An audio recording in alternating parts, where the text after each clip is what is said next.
반갑습니다. 아무튼 저희 교회를 초청해 주신 푸른교회 성도님들과 우리 박균환 목사님께 감사를 드립니다. 그리고 또 이번 연합 예배를 하나님 계획하신 것 같아요. 그리고 또 이렇게 이루어 주신 하나님께 감사를 드립니다. 오늘 제가 전할 메시지는 우리가 너무 잘 알고 있는 내용이에요. 하나님의 말씀은 늘 우리 머릿속으로는 잘 알고 있는 것 같아요. 근데 이 메시지가 우리 머릿속으로 있는 것이 아니라 실제 아는 것으로만 그쳐서는 안 되고 우리가 꼭 그렇게 살기를 원하셔서 하나님께서 저를 통해서 오늘 또 푸른교회와 컴퍼스교회 연합예배 때 전하라고 마음을 주셔서 이렇게 와서 전하게 됐습니다. 저 또한 저희 스승이신 목사님을 통해서 깊이 깨닫고 도전을 받게 되었고 또 그 가운데 오늘 이 말씀을 전하게 되었습니다. 여러분에게 먼저 질문을 하나 드리겠는데요. 여러분들은 누구와 가장 친하십니까? 누구와 가장 가까운지 지금 머릿속에 떠오르는 사람이 있습니까? 누구와 가장 가깝고 친밀한 관계를 맺고 살아가고 있습니까? 너무 많아서 셀 수가 없다면 그분은 행복한 분이고 좀 생각이 잘 안 난다고 하면은 또 이 예배를 통해서 그것이 회복되어지길 바랍니다. 또 떠오르는데 갑자기 스마트폰이 떠오른다고 하면 그거는 참 그러면 안 될 것 같아요. 제가 개인적으로 질문했으니까 저도 대답을 해보겠는데 저는 저에게 가장 가까운 관계 사이는 제 아내입니다. 제가 오늘 저녁에 밥을 먹기 위해서 이 얘기하는 게 아니라 정말 저랑 가장 가까운 사이는 제 아내입니다. 지난 8월 말로 제가 결혼 17주년이 지났는데 17주년 동안 저희가 초기부터 기도해왔던 게 있어요. 시간이 가면 갈수록 우리 아내와 저와의 관계가 더 깊어지는, 더 깊은 사랑을 하게 해달라고 기도했어요. 근데 그렇게 살아왔느냐?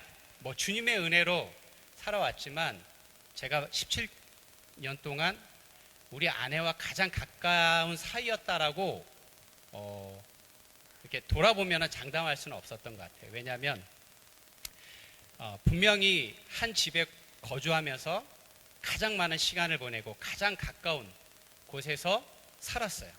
그러니까 대답은 할 수 있어요. 가장 가까운 사이였다고. 그렇지만 돌이켜 봤을 때 제가 힘들고 어려울 때 제가 고민이 있을 때 저의 속마음을 제 아내에게 털어놓고 또 제 아내와 그렇게 깊은 대화를 나누면서 살아왔었던가 돌이켜보면 솔직히 그러지 못할 때도 많이 있었던 것 같아요. 저희 아내도 마찬가지고 오히려 그런 관계가 또 갈등을 일으키고 아픔을 줬던 관계였던 것 같아요. 하지만 올해 들어서 지난 1년 동안 저희 부부 사이에는 굉장히 큰 변화가 일어났어요. 특별히 지난 1년 동안 아내와 어떤 관계가 되었냐면 정말 둘도 없는 영혼의 친구와의 관계가 되었고 정말 많은 부분들 다른 사람이 아니라 다른 어떤 멘토들을 찾아가는 것이 아니라 먼저 아내와 저희의 고민 또 저희 가정과 저희의 어떤 삶 속에 허락된 많은 그 문제들 또는 그런 이야기들을 가장 먼저 가장 깊이 나누는 사이가 됐고 그럴 때마다 전에는 자주 다투고 또 싸우고 의견 차이만 확인했었는데 그런 것이 아니라 서로 안에서 같은 마음을 품고 또 서로의 마음을 받아주면서 서로에게 힘을 얻는 그런 관계로 변화가 되었다는 것입니다. 저희가 그렇게 된 이유는 작년 9월부터 매주 아내랑 한 번씩 데이트 시간을 가져요. 아내랑 매주 일주일에 한 번씩 데이트 시간. 저희는 주말 부부 아닙니다. 저희 집에서 얘기 안 해서 데이트 시간 따로 갖는 게 아니라 저희는 자주 봅니다. 또 올해 같은 경우는 제가 외부 사역을 중단한 상태이기 때문에 자주 보고 자주 만나지만 저희는 특별히 그 시간을 떼어놓고 꼭 지키고 그 시간에 깊은 이야기를 나눕니다. 정말 주님께서 내게 허락하신 나의 영혼의 친구이면서 또 나의 가장 소중한 관계, 그리고 나의 가장 소중한 사람으로서 가장 소중한 시간, 가장 우선되는 시간을 제 아내와의 이 시간을 위해서 저는 따로 떼어둡니다. 아내랑 그 시간을 지키기 위해서 다른 약속이 들어와도 저는 그 시간을 블록한다고 하죠. 막고 웬만하면 그 시간을 먼저 지켜가고, 부득이하게 그 시간을 지켜가지 못하면 꼭 그 다음 날이나 시간을 가져가고 있습니다. 그 이유는 다른 것이 아니라 제게 가장 소중한 관계라는 것을 알고 있었지만 저의 삶 속에서는 아내를 가장 소중하게 여기지 않았다는 것을 깨닫게 되었어요. 다른 약속이 있으면 아내와의 관계가 차선으로 밀려졌고, 그리고 많은 대화를 나눌 때도 아내와하고 깊은 대화가 아니라 그냥 피상적인 대화를 나누는 선에서 그쳤었던 거죠. 그러면서 가장 중요한 관계를 위해서 내가 가장 중요한 가치를 뒀느냐, 이걸 돌이켜봤을 때 그렇지 않다는 걸 알게 됐었어요. 제가 착각하고 있었던 거죠.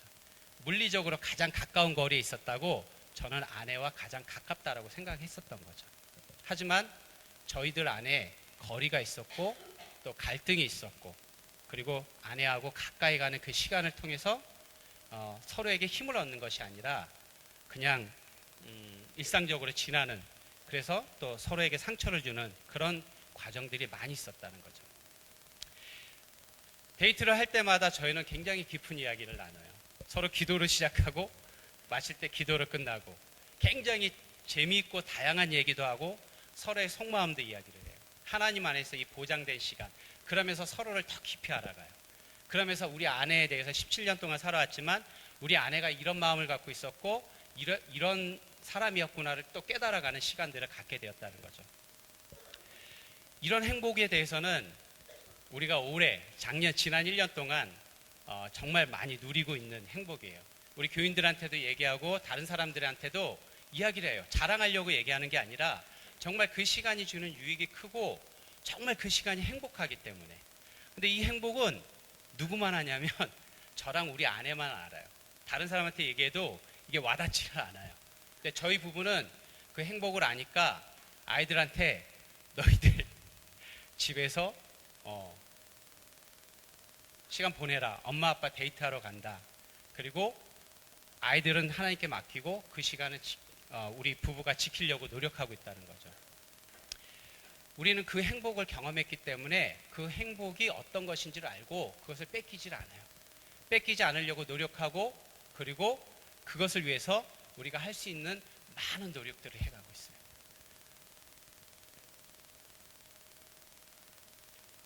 뿐만 아니라 우리에게 있어서 중요한 시간, 또 물질, 또 아내와 데이트하는 시간에 결코 돈을 아끼질 않아요. 물론 아내는 비싼 걸 원하지 않기 때문에 가성비가 좋은 어떤 그런 시간들을 가지려고 하는데, 그리고 우리의 마음을 거기에 더 쏟으려고 노력한다는 거죠.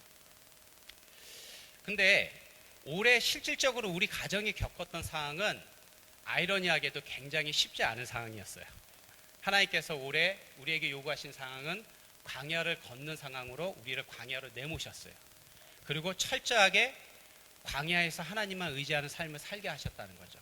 상황적으로는 쉽지 않은 상황이었지만 하나님은 정말 놀랍게 아내와의 관계의 회복을 통해서, 아내와의 그 가까운 그 관계의 그 기쁨을 통해서 어려움과 만났을 때마다 두려움이 아니라 그 상황 속에 임하는 하나님의 은혜를 경험하고, 은혜를 이야기를 나누고, 또 그것을 확인해 가면서 상황이 주는 상황의 어려움보다는 우리의 눈이 서로에게 베풀어 주시는 하나님의 사랑과 이 가정에 베풀어 주시는 하나님의 은혜에 초점을 맞추게끔 하나님 그렇게 하셨다라는 거죠. 이 행복이 얼마나 큰지 우리는 너무나 잘 알고 있어요. 그러면서 제가 깨달은 게 있어요. 우리 부부와의 사이가 이렇게 가까워져서 지난 17년 동안 살아오면서 지난 1년 동안 경험한 그 경험을 통해서 우리 부부와의 사이가 이렇게 가까워졌을 때 이렇게 행복한데, 하나님과 가까운 관계로 지낸다는 것이 얼마나 행복한지를 깨닫고는 제가 굉장히 충격을 받고, 그것이 얼마나 중요하고 또 우리 아내와의 관계처럼 내가 가까이는 있었지만 그 관계에 대한 사모함, 그 하나님과의 관계에 대해 가까이 가려고 하는 그 노력들을 내가 소홀히 하지 않았나 하는 생각을 하게 되었죠. 그러면서 하나님과 가까이, 하나님과 친밀하게, 하나님과 동행하는 그 삶이 얼마나 행복한 삶인지를 제가 깨닫게 되었다는 것입니다. 오늘 우리가 읽은 시편은 아삽이라는 그 시편 기자가 쓴 시편이에요. 우리가 읽은 27, 28절의 본문의 말씀은 그 앞절에 보면은 이 아삽이 굉장히 그 원망을 하면서 시작을 해요. 어떻게 악인들은 저렇게 잘 살 수 있느냐. 나는 하나님을 믿고 의지하며 하나님과 동행하면서 산다고 했는데 나의 삶은 이렇게 고난이 오고, 저 악인들은 어떻게 해서 저렇게 굶지도 않고 잘 살고 얼굴에 그 얼굴빛, 때깔도 좋고 어떻게 저렇게 살아갈 수 있느냐 하고 시험에 들게 되죠. 그렇게 인생의 어려움과 고통과 고난을 호소하면서 시작하는 게 오늘 73편의 시편입니다.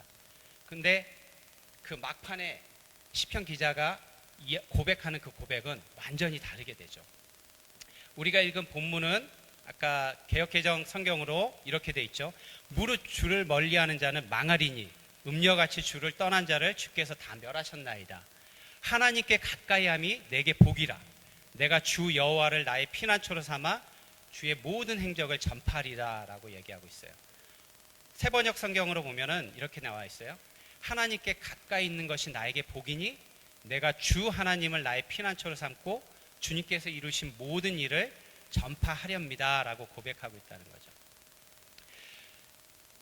왜 하나님과 가까이 하는 것이 큰 복인지, 이것을 말하기 전에 우리가 인생이 무엇인지에 대해서 언급을 하지 않으면은 이 의미에 대해서 더 깊이 깨달을 수 없다라는 것이죠.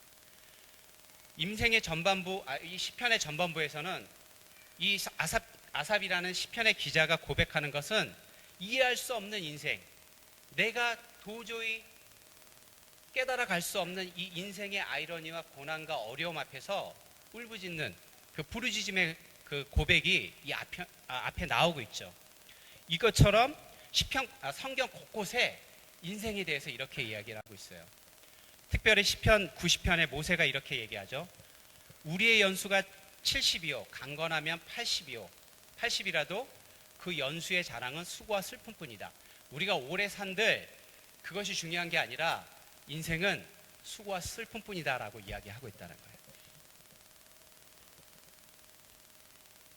즉 한마디로 얘기하면 성경에서 인간의 삶은, 인간이란 존재는, 살아가는 인생은 수고와 슬픔이 많은 인생이다라고 이야기하고 있다는 거죠.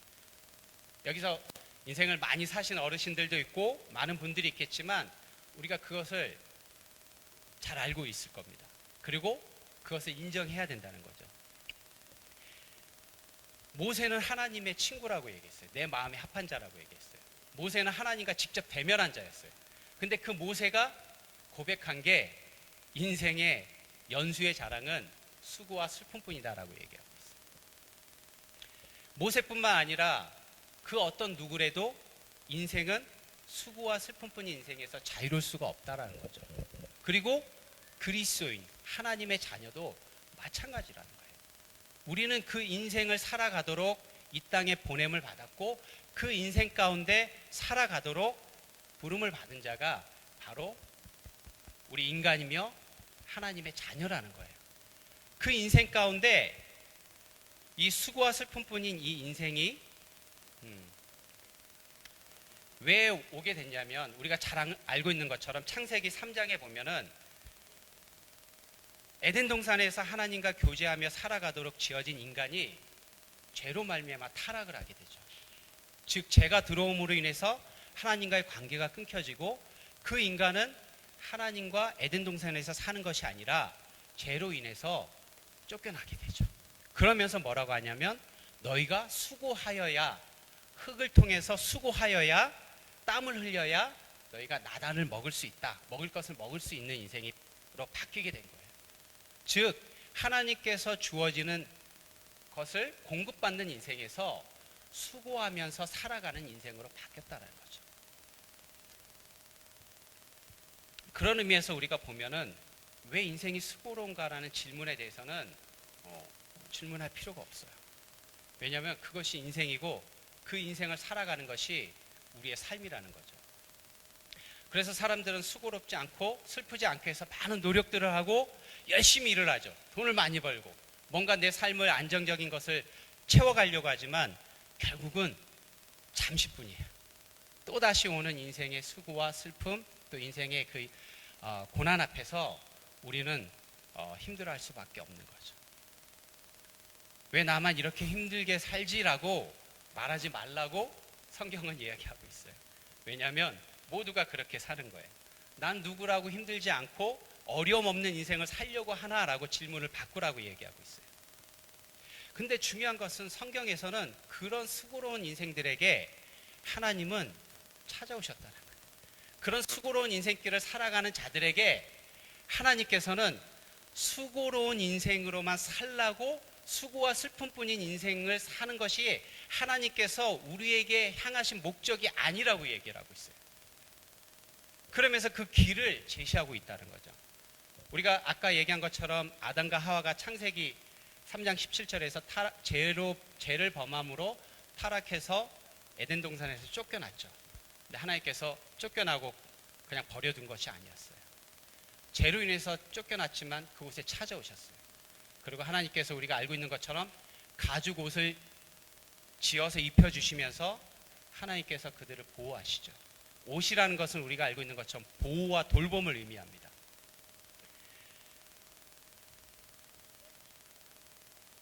수고로운 인생을 살지만 이 땅에서 하나님께서 예비하신, 하나님께서 이끌어 가시는 그 삶을 살면서 하나님이 주시는 은혜와 복을 누리며 살라고 하는 것이 하나님의 뜻이라는 거예요. 우리가 시편 128편에 보면은 이런 고백이 있어요. 128편 2절에 내 손으로 일한 만큼 내가 먹으니 이것이 복이요 은혜이다라고 얘기하고 있어요. 재밌죠? 우리가 수고롭게 내 수고로 수고한 만큼 먹는 것이 복이래요. 당연히 먹는 것이라고 얘기하지 않고 성경에서 뭐라고 하냐면 내 수고로, 너 손으로 하는 그 수고로 먹는 것을 먹고 사는 것이 복이다라고 얘기를 하고 있어요. 우리가 수고해서 열심히 노력했기 때문에 먹고 사는 것이 아니라고 하나님께서 얘기하고 있어요. 내 수고로 열심히 노력해서 먹고 사는 그것이 하나님께서 너에게 베푸시는 복이다라고 이야기를 하고 있어요. 왜냐하면 수고롭게 수고해도 먹지 못하는 인생이 많이 있다라는 거예요. 내가 아무리 노력한 만큼 얻어지지 않는 인생이 있다라는 거예요. 그리고 노력했는데 우리가 잘 알고 있는 것처럼 학계서에도 그 말씀이 있는데 주머니가 구멍 뚫린 주머니에 돈을 집어넣는 것 같은 그러한 인생이 있다라는 거예요.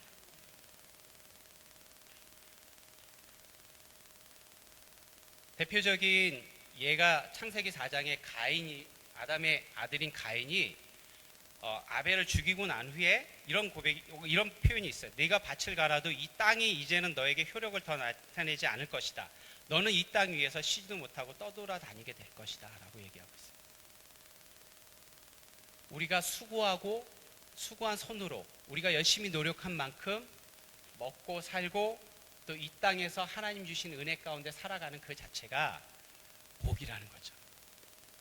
근데 우리가 수고하는 열매를 맺으려고 하면 수고로 맺는 열매를 먹고 사는 그 복을 누리려고 하면은 어떻게 해야 되냐면 시편 128편 1절에 이렇게 나와 있어요.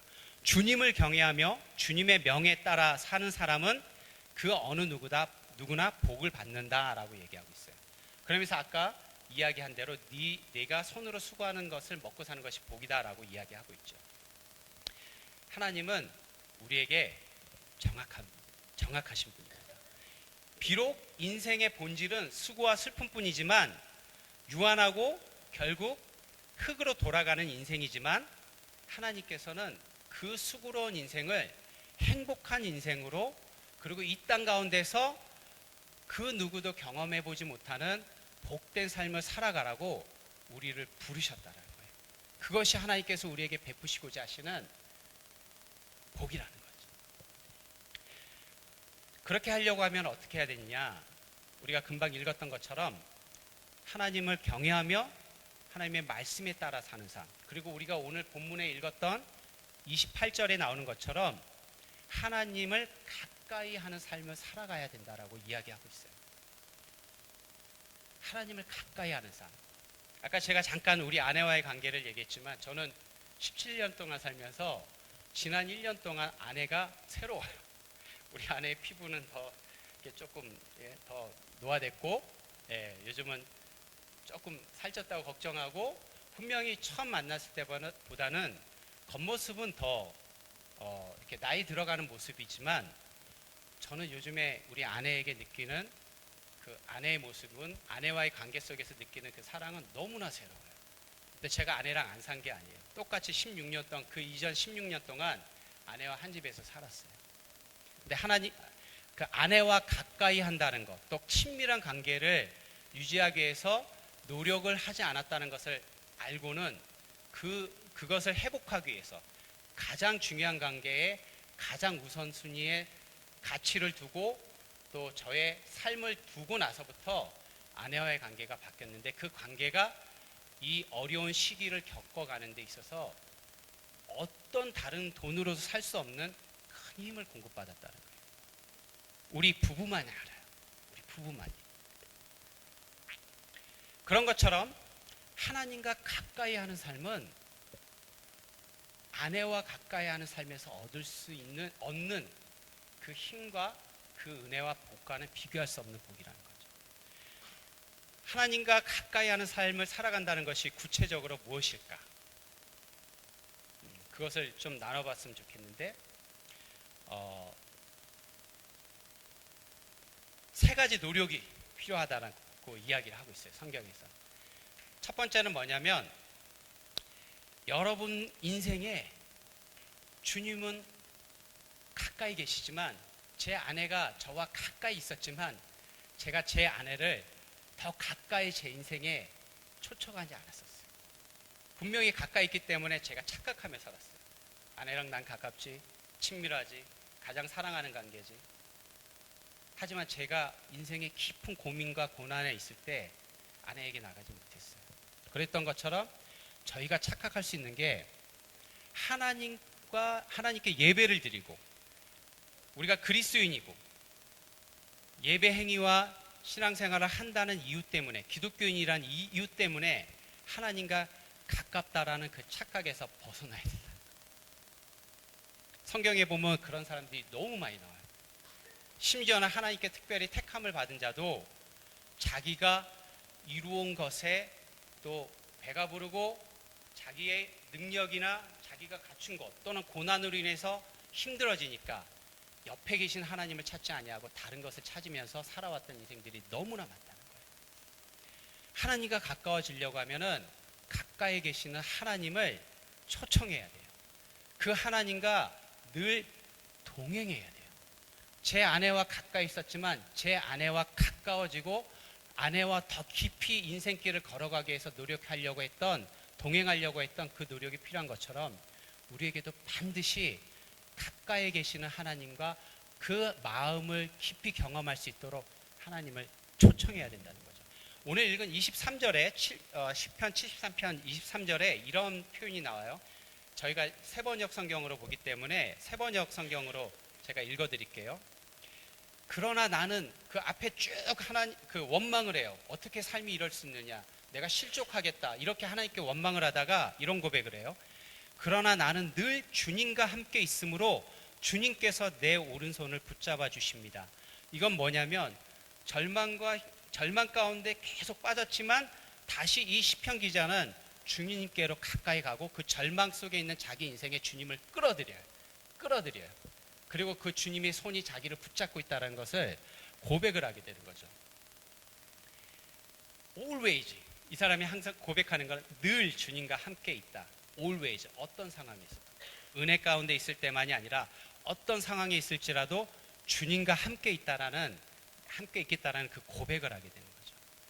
마가복음 8장에 보면 우리가 잘 알고 있는 사건이 나오는데 예수님의 풍랑 사건이에요. 예수님이 제자들과 배를 타고 그 디베랴 바다를, 갈릴리 바다를 건너가는데 밤에 풍랑이 일어요. 그때 또 다른 배가 나온다라고 해요. 마가복음에 보면 두 배가 같이 가는데 한 배는 예수님과 제자들이 타고 가는 배고 한 배는 그냥 그 추종자들이 쫓아오는 배였어요.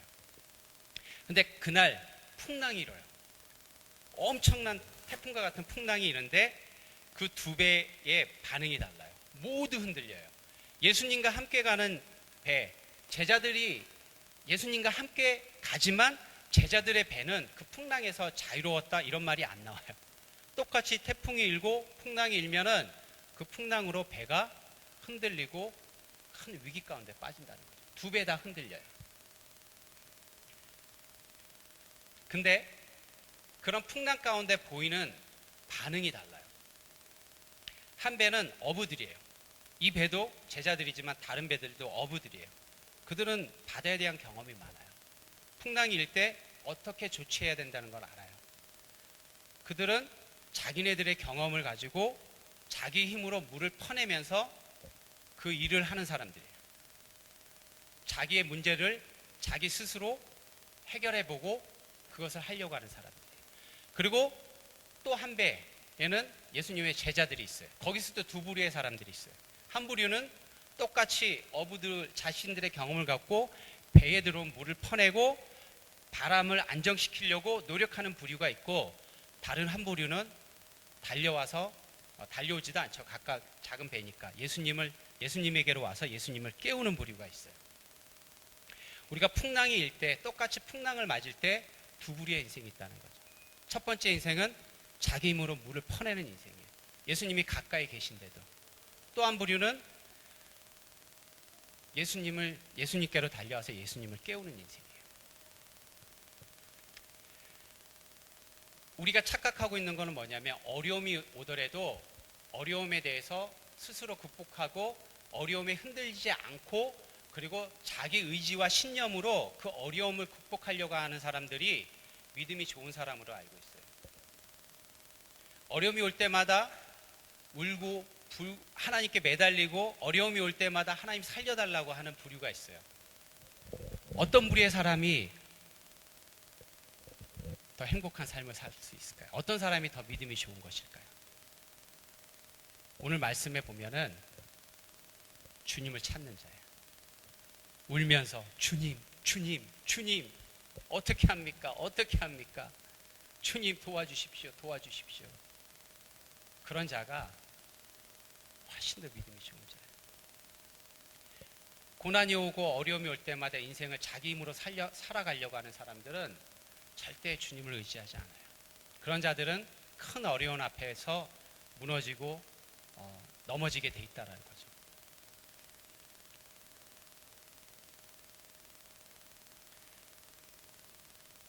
우리가 주님을 의지해야 돼요.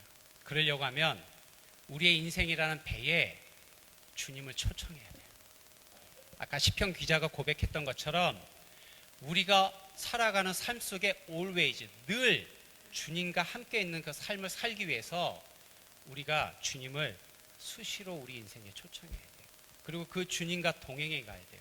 맑은 날도, 파도가 치지 않는 날도, 우리가 우리 힘으로 살아갈 수 있는 그 날도, 그때에 우리는 주님 앞에 가까이 나갈 수 있고, 우리의 인생에 어려움이 왔을 때 우리는 우리와 함께 하시는 그 주님을 의지할 수 있어요.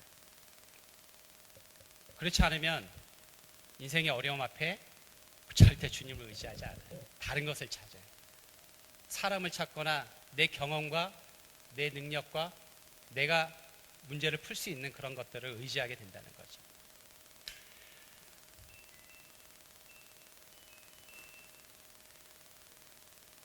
주님 옆에 늘 붙어 있으면서 주님을 깨우는 인생이 축복된 인생이라고 합니다.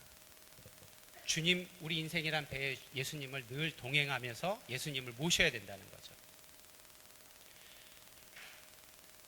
아까 고백했던 것처럼 아내와 저만이 그 행복을 아는 것처럼 그것은 누구에게 자랑할 것도 없어요. 인생에 큰 변화가 바로 일어나지 않아요. 하나님께서 그렇다고 갑자기 뭐 엄청난 축복을 주진 않아요. 하지만 예수님과 함께하는 그 기쁨, 그 주님의 위로하심과 주님의 힘주심을 경험한 자들은 그 행복을 알아요. 절대 주님을 떠나지 않아요. 주님을 초청하는 그 삶을 살아가야 됩니다. 두 번째는 우리가 주님과 가까이 가려면 더 깊은 데로 가야 합니다. 17절에 오늘 73편 17절에 보면 이런 표현이 있어요. 그런 그 고난 앞에서 흔들리다가 이런 표현이 나와요. 그러나 마침내 하나님의 성소에 들어가서야 악한 자들의 종말이 어떻게 되리라는 것을 깨닫게 되었습니다. 자기의 경험과 자기의 지식과 세상의 이치로 이해할 수 없는 인생에 대해서 깨닫는 게 아니라 이 시편 기자는 하나님의 성소, 즉 주님을 만나는 그 임재의 자리에서 주님을 만났을 때 자기가 깨닫지 못한 하나님의 그 뜻과 계획을 알게 되었다라고 고백해요. 그리고 나서 이 사람은 완전히 다른 고백을 하는 거죠. 성소는 주님을 만나는 곳이에요. 주님의 임재를 상징하는 곳이에요. 주님을 피상적으로 만나서는 성전 주변부만 거느리는 그 삶을 통해서는 주님을 깊이 만날 수가 없어요. 주님이 보여주시는 우리가 생각하는 작은 사고의 틀에서 우리가 우리의 사고로 하나님의 말씀을 이해하려고 하는 그 노력으로는 절대 하나님의 크신 계획과 하나님의 뜻을 알 수가 없다는 거죠. 그러기 위해서 우리는 성소로 깊이 들어가야 돼요. 더 깊이 주님을 만나기 위해서 우리는 주님의 임재 가운데 주님을 구하며 나가야 된다는 거죠. 누가복음 5장 4절에 보면은 베드로가 물고기를 밤새 잡아요. 그리고 허탕을 치고 왔는데 예수님께서 바다에서 기다리면서 말씀하시죠. 많이 잡았느냐 하니까 못 잡았습니다. 그러니까 더 깊은 데로 가서 그물을 던져라 라고 이야기를 하죠. 근데 그때 베드로가 뭐라고 하냐면 우리가 어젯밤에 밤새 잡았는데 허탕을 쳤는데 주님이 말씀하시니까 깊은 데로 가서 던지겠습니다 라고 가요. 근데 그 베드로의 말투에는 이미 그냥 뭐냐면 내가 많이 경험해봤는데 안 돼. 내가 이 바다에 대해서는 빠삭하거든요. 내가 많이 해오던 방법을 해왔는데 이런 날은 안 잡혀요. 거기는 아니에요. 그런 말투가 있어요. 근데 예수님께서 더 깊은 데로 가라고 했을 때 거기에 순종하고 가서 그냥 반신반의하면서 던지게 되죠. 근데 그때 놀랍게 그물이 찢어질 듯한 많은 물고기를 잡게 돼요. 우리가 지금까지 신앙생활 해오는 대로 그냥 교회에 예배를 드리고 우리가 익숙한 대로 신앙생활 하는 그 범위에서는 하나님을 깊이 만날 수가 없어요. 하나님과 가까워질 수가 없어요. 하나님께서는 우리에게 계속 얘기해요. 아니야, 더 가까이, 더 깊이. 내가 너를 기다리고 있고 너와 만나 너의 삶을 이끌어가길 원하는데 왜 계속 주변부에만 머물러 있냐? 거기에서 만족하냐? 네가 살아가는 대로 그렇게 살아가는 것을 믿음 생활이라고 생각하고 있냐? 더 깊은 곳으로 오라고 도전을 하고 있다는 거죠. 지금까지 해오던 방식에서 우리는 변화할 필요가 있어요. 저는 우리 아내랑 16년 동안 제가 살아오는 대로 저는 좋은 남편인 줄 알았어요. 근데 그걸 깨닫고는 정말 제가 얼마나 나쁜 남편 아니면 자격이 안 된 남편인지를 깨닫고 그 부분에 대해서 회개를 굉장히 많이 했어요. 노력하지 않아도 가만히 있어도 그냥 가까운 사이라고 생각을 했던 거죠. 근데 그런 관계에서는 아내와 깊어지는 아내와 이렇게 친밀한 관계를 결코 경험할 수가 없었어요. 어쩌면 여기 있는 우리 모두에게 하나님께서 동일하게 말씀하시는지 몰라요. 신앙생활 하나님을 믿고 의지하면서 살아간다는 것은 더 깊은 자리로 하나님 앞으로 나가는 것. 그것을 하나님께서 우리에게 요구하신다는 거죠. 그러기 위해서는 예배가 변화되어야 됩니다. 주일날 이렇게 드리는 이 예배가 얼마나 우리에게 복된 예배인지 모르겠어요. 이스라엘 백성들은 제사를 형식적으로 드리다가 제사를 열심히 드렸는데 제사 드리다가 망했어요. 그 제사를 통해서 마음으로 드린 게 아니라 형식적으로 드렸기 때문에 이 예배의 회복을 위해서 또 예배의 더 깊은 하나님과의 만남을 위해서 사모해야 되고 주일날 올 때마다 다른 사람들이 우리의 삶에 그 하나님과의 관계를 대신 이루어주지 않아요. 목사님들은 여러분들에게 길을 제시해 줄 뿐들이에요. 목사님들도 하나님과의 만남에 최선을 다하면서 이 삶을 살아가지 않으면은 그 길을 인도할 수가 없어요. 여러분들에게 인도하되 여러분들이 그것을 사모하면서 이 예배를 그리고 하나님과의 만남을 우선순위에 두면서 그 더 깊은 곳으로 나와야 한다는 거죠.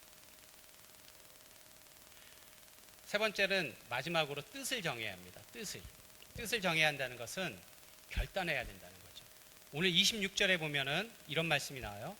내 몸과 마음이 다 시들어가도 하나님은 언제나 내 마음에 든든한 반석이시오 내가 받을 몫의 전부이십니다 라는 시편의 기자의 고백이 있어요. 그러니까 내 마음이 시들어가도 내 상황이 어렵더라도 나는 언제나 하나님만을 반석으로 삼을 것이고 하나님만을 나의 몫으로 삼겠다. 나에게 주어지는 은혜, 공급해 주시는 유일한 공급처로만 삼겠다라는 그 고백을 하게 되죠. 그것이 결단이에요. 내가 어떤 상황에 있든지 간에 하나님만이 나의 반석이 되시고 내가 하나님만 의지하며 살아가겠다라는 그 고백, 그 의지, 그 결단이 없이는 우리의 삶은 바뀌지 않아요. 우리가 많이 경험해 봤잖아요. 깨닫긴 많이 깨닫잖아요. 그리고 알긴 많이 알잖아요. 하지만 그 깨달음과 알미 우리의 삶을 바꿔가진 않아요. 아내와의 관계가 결국에는 알무로 끝나는 것이 아니더라고요. 그 관계 속에서 주어지는 상호작용하는 그 사랑의 교류, 그 마음의 교류가 있지 아니하면 아내의 그 마음과 아내와의 관계 속에서 오는 그 사랑을 경험할 수가 없어요. 그러기 위해서 저는 올해 말씀드린 것처럼 어떤 일이 있어도 아내와의 그 시간을 만나기 위해서 결단을 하고 타임블럭을 했어요. 그리고 다른 것을 맡지 않고 애들에게도 아무리 급한 일이 있더라도 아내는 흔들리지만 아내한테 아이들 맡기고 하나님께 맡기고 우리 나가자. 이게 하나님의 일이다라고 생각하고 아내와의 그 관계를 갖기 위해서 부단히 노력했어요. 그러면서 아내를 조금 더 깊이 알아갔던 거죠. 우리가 하나님과의 관계가 더 가까워지는 관계로 가기 위해서는 우리가 뜻을 정하고 의지로 결단하고 그 행동으로 옮기지 않으면 우리는 늘 언제나 제자리에 머물러 있는 우리 자신을 발견하게 됩니다. 하나님께서 여러분들에게 하나님께서 요구하시는 결단은 어떤 결단입니까? 다니엘은 너무나 제가 좋아하는 그 성경의 인물인데 다니엘이 17살 때 아무도 없는 그 불모로 바벨론 땅에 잡혀와요. 근데 그때 두려움과 공포와 그리고 자기가 의지할 것이 아무도 없는 그 상황에서 왕이 내려주는 그 음식, 특권의 그 음식을 어떻게 하냐면 결단해요. 알지? 맞아. 내가 왕이 내려주는 음식과 포도주를 먹지 않겠다라고 결단을 해요. 결단을 하고 그것을 하나님 앞에 지켜가려고 해요. 잘못하면 죽음, 잘못하면 특권이 있을 수도 있지만 우리 이스라엘이 망한 이유가 뭔가 끌려오면서 생각했을 때 하나님으로부터 멀어졌고 하나님과 함께하지 않았기에 이렇게 됐다는 걸 알고 내가 하나님만을 붙들고 하나님만을 의지하겠다고 결단을 해요. 그 결단이 어떤 결과를 넣는지 아세요? 사탄은 그렇게 얘기하겠죠. 너 그때 먹지 않으면 너 인생 끝나. 너 잘려. 너 죽을 수도 있어. 너는 다시 못 돌아가. 하지만 하나님께서는 얘기해요. 내가 너와 함께 할 것이다. 내가 너를 지킬 것이다. 바벨론이든 어느 상황이든 내가 너와 함께 할 것이다. 다니엘은 그 하나님을 붙들어요. 바벨론에서 다니엘은 놀라운 삶을 살게 되죠. 놀랍게 하나님께 쓰임 받게 되죠. 또 뿐만 아니라 기도하지 말라는 그 적들이 그 다니엘을 제거하기 위해서 기도하지 못하게 하는 법령을 만들게 되죠. 그걸 알면서도 그날 집에 가서 하루 3번 창문을 열고 기도하였다. 결단했습니다. 결단했을 때 우리가 홍해에 발을 디뎠을 때 홍해가 갈라지는 것을 경험하는 것처럼 하나님이 우리에게 주신 그 약속의 말씀이 우리 삶 속에 실질적으로 우리를 이끌어 가신지 아닌지는 우리가 결단하지 아니하고는 알므로는 절대 하나님은 가까이 나갈 수가 없다는 거죠.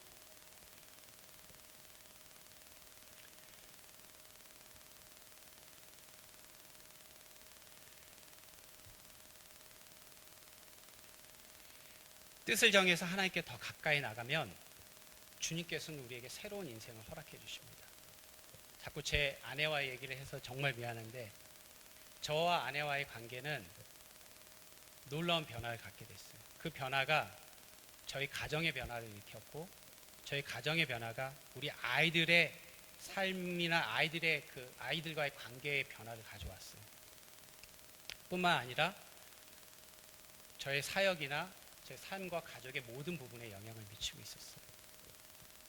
제가 그렇게 아내와의 관계를 소홀히 하고 하나하나 세워가려고 했던 그 부분들이 그렇게 뛰어다녀도 제대로 세울 수 없었던 그 부분들이 아내와의 관계를 통해서 우리 가정과 아이들이 세워져 가는 것을 보게 되었어요. 하나님께서 가르쳐 주신 그 순서, 하나님께서 우리에게 요구하시는 그 우선순위, 그것에 우리가 충실해 갈 때 우리의 삶은 하나님께서 이끌어 가시는 삶이 된다는 거죠. 새로운 삶이 된다는 거죠. 하나님을 멀리하는 것은 멸망이래요. 저주래요. 왜냐하면 하나님 멀어지면 멀어질수록 우리는 사탄과 마귀와 가까워진다는 얘기예요. 누구와 친할 것인가? 하나님과 가까이 가는 것은 옵션이 아니에요. 선택이 아니에요. 우리의 삶이에요. 우리의 인생이에요. 우리의 모든 것이 달려있는 문제라는 거죠. 누구와 가까워질 것인가? 하나님께 가까워지기 위해서 우리들은 어떤 노력들을 하고 있는가? 그것을 우리가 오늘 말씀을 통해서 다시 한번 기억을 해야 된다는 것이죠. 가까이 있는 사람은 친구예요. 우리를 지켜주고 우리를 끌어주고 넘어질 때 우리에게 길을 제시해주고 일으켜줄 수 있는 친구라는 거죠. 여러분 가까이에는 어떤 사람이 있습니까? 누가 여러분들의 인생을 이끌고 가고 여러분들의 인생에 오른손을 붙들고 일으켜주는 역할을 하고 있습니까? 선택해야 합니다. 선택해야 합니다.